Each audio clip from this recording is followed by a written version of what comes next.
Good morning and welcome back to the channel. I've been waiting all week to basically film something, and today's my day off. I'm gonna get a cup of coffee first and we'll talk about the Supra. Alright guys, so I got my coffee and now we're back home. So today I was planning to film the mods that I have on my Supra, but it actually got super cold outside and I'm already feeling under the weather, so I'm not gonna film that today. There's a storm happening here in North California. It's been going on since the first day of the new year. I'm not gonna risk my health. I'm not just getting sick filming outside. I'm just gonna stay here in my cozy room and I'm gonna talk about how I got into cars. When a girl talks about how she's into cars, or like, I feel like a lot of girls are not willing to admit that they like cars, because there is this funny assumption that when a girl likes something that's more of a male dominant, it's more of like men thing, they get criticized for it. And I remember being there trying to tell one of my friends how I really like this car and I want to get it, and it's a sport car. The first thing that came out of her mouth is, who are you trying to impress? Who is he? And that's not the case. The reason I got into cars in the first place is because I got into cars because I was playing Need for Speed and I wasn't entirely into gaming. I'm not a gaming girl. I was in my dental program, and at the time my fingers were like, they were so weak. I was in the dental program at the time, and my fingers were really weak. I was trying to burr from the high-speed handpiece, and I could not press the handpiece strong enough to take the burr out. And my friend who was with me in class is like, you're so weak, you need to play video games. And I'm like, what does that have to do with anything? So yeah, I went home to my little brother, like, you know what, mind teaching me how to play these video games. I got into it, started playing Need for Speed with him on a daily basis. The thing that caught my attention is how you start with a basic car, then you get to change the color, you get to change the wheels, you get to change a bunch of things. You start from a basic car and you build it in a beautiful way, and that just, it represents who you are. So at the time, I wanted an E92 M3, and when I think about it right now, it's like, it's so cheesy. I wanted an E92 M3, and I wanted slammed, and I wanted it to have like black wheels, and I wanted it to be like rose gold with like super dark tints, and I'm like, that is gonna be like the car that, you know, speaks for me. And by the time I'm 25 years old, I'll have that car and I'll have a nice house. Do I have it now? No, I don't. But I did get to eventually. So I started with a 2015 Ford Escape. I think after a year, I ended up buying a Nissan Versa. It was like a hatchback. And my younger brother used to make so much fun of me driving that car. He would like, I would ask him to take me somewhere in my own car. So he'd be driving my car and he'd beat on the gas. Like, it doesn't go nowhere. Especially like when you're driving uphill. It was the silliest car, but it had a special place in my heart. It was like cute, and you know, it was cutesy car. He would bully that car. Like, he would beat on it so much, and he would laugh when it goes nowhere. Like, it was severely underpowered. I moved on from that car, and after I got my first job, I ended up with a 2013 X3, and I love that car because it had a red interior, white exterior, and like, in the back of my head, I always wanted that E92 M3. Was it possible to get it? I grew up in Canada, so in wintertime, if you drive a sports car, you have to put it in your garage. Garage took 2 cars. My brother always had his 370Z in the garage in winter, and my dad has his car also in the garage. So if I had a sport car, there's no way for me to store it. So getting a sports car when I lived with my family was not it. It was not an option. So I'm like, when I get married and I move out, I will basically get my first sport car, and I get to drive for like 2 months in the summertime, and I get to enjoy it, and I can't wait for that time. So that happened. I ended up getting married. I moved out. I moved here to California with my husband, and I ended up getting my first sport car, and I was so thrilled. I was so happy about it. If I have a picture of it, I'll post it like right here.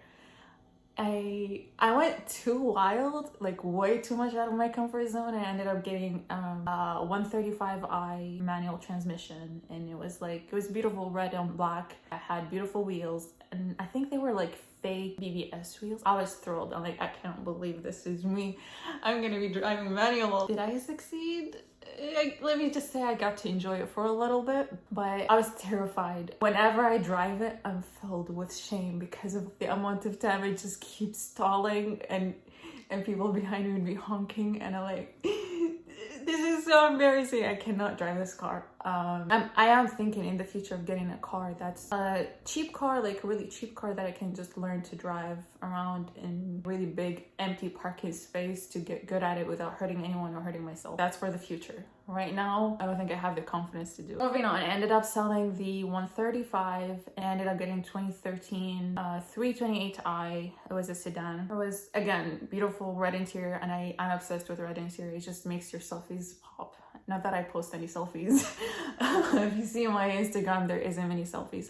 Yeah, I think the color was a Storal Blue. I enjoyed that car, I think, for a year, and then I ended up selling it because I did not like the engine that came with the 328i. It just had that sound that it did not sit right with me, and I think that was the main reason I sold the car. It was a beautiful, reliable car.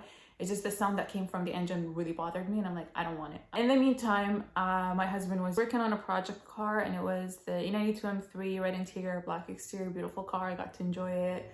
I drove it around. It was the first time me getting in an E92 M3, and I'm like, can you please keep it? I ended up keeping it for like 2 extra months before selling it. He's like, go enjoy it, go drive it around. So I would do like my grocery shopping with it, and it just going from a typical BMW to an M car was a game changer. Like the second I stepped in that M3, I'm like, I'm not going back. And I think anyone who drives or had an experience with an E92 M3 or any of the M cars, it really sets your standards to a higher level. It was a beautiful car. I loved it. It was just too expensive for me to buy at the time. I just felt like I enjoyed it. Like I got to enjoy the car. I drove it around. I just had the experience. I'm like, after he sold it, I was sad for like 2 minutes, but I moved on. I'm like, it's time. And now I want an M car. I'm ready to, to own an M car. Like this is my M era. And then it was one of our friends' birthday. One of the other friends came in a beautiful white M4. And he turned the car on, and it sounded so gorgeous. He has it up for sale, and it was at a price that I can afford. And I was like, this is the car for me. I'm gonna buy this car. It was fully modified. I ended up buying that car, and I was the happiest girl on the planet. I was like, that's it. I'm settled. I'm not selling this car. I'm gonna drive it forever. I am very satisfied with my life right now. It's not going nowhere. Unfortunately, I ended up selling it. My husband at the time, he was just finishing his Supra build, the Supra that I currently own. He was actually trying to sell it to buy an R8. And I saw him putting the modifications together. I saw that steering wheel. I took it for a spin. It'd be a shame if someone else bought it. And like, I don't have the money to get it right now. So can you give me some time? He's like, you know what? This is the price for it. Let's see. I'm very fixated on this price because I need to buy the R8. And he was not happy with the fact that he was selling it to a stranger, and that I really liked it. I really wanted that car. I wanted to, because he built that car, and I always wanted to own something that he worked on, like just something from him. I wanted to keep it in the family. It's just the only factor is I just did not feel good enough taking the car from him, and I didn't have the full amount of money he was asking for. But when it got real and I saw how much money people were offering him, I'm like, you know what? Let's make this deal. Let me sell my M4, pay you with it, and I'll finance the rest. Every month I will put this amount of money on the side and I'll pay you off. I was like, you know what? I'll give you a discount too. You're looking at the owner of 2021 3.0 Premium Supra. Am I happy with it? I'm extremely happy with it. I absolutely love the Supra, and I can't wait to modify the heck out of it. The only thing that's not gonna happen with the Supra is I'm not gonna make it loud. My M4 was way too loud, and it got way too much attention. I like it when people compliment my Supra, but the only time I get compliments is when I'm parking it and people are like, oh, that's a beautiful car. I'm like, oh, thank you, thank you, thank you. Or like when I'm driving in traffic and I'm like just stopped and the windows are down and a car pulls up next to me, like, that's a beautiful car. It's a beautiful feeling to get to to set your mind on something and just to see the progress and how long it takes. I know some people, it takes them less time to, like, they look at a car like, I want that car, and they go and they buy it. All power to you. But there's something satisfying about planning for the future, saying by this age I am going to owner of this car or this house, and then actually putting the efforts and getting to it. I think that's beautiful. It's beautiful to set a goal for yourself by a certain age and you actually get to it. And I'm very happy for myself. Right If you got to this point in the video, I appreciate you for being here. Thank you for watching, and stay tuned for more videos, maybe little vlogs here and there, but mainly me. It's a beautiful car. Anyways, thank you so much for being here. I hope I didn't talk your brains out. We'll see you in the next video. Stay safe, everyone.